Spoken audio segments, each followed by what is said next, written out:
In this video, I'm going to show you a 1x1 stretchy bite-off. It's also called a Hiya Hiya Grandma's stretchy bite-off.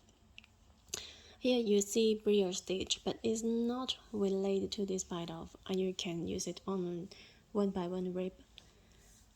The first step is to knit. Since my first stitch is a knit stitch, so I knit it.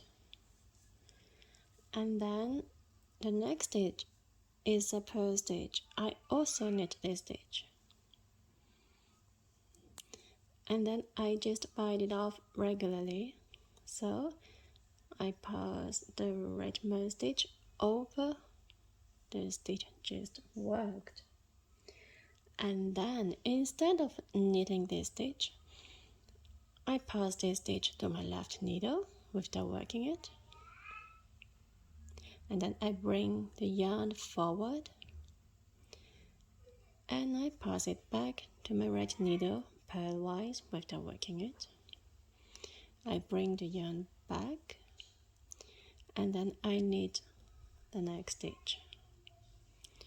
And now instead of passing this stitch over this one regularly, I do it from behind. So from the back of my work with the tip of my needle, I pass this stitch over the previous one.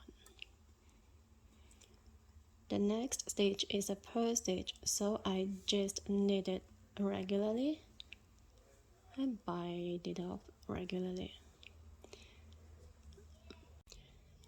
And the next stitch is a knit stitch, so first I have to pass this stitch to the left needle, bring yarn forward, move it back, bring yarn back and knit this stitch. And then from behind I have to pass the rightmost stitch over the one just worked. Whenever I see a purl stitch, I just knit it and then bite it off. And then for a knit stitch, first pass the stitch to my left needle, bring yarn forward, bring it back, bring yarn back, and then knit the stitch. And from the back of my work, I pass this stitch over the last stitch, and so on all the way to the other side. Here is how it looks afterwards. Now I'm at my last stitch, which is a purl stitch, so I just knit it and pass the rightmost stitch over it.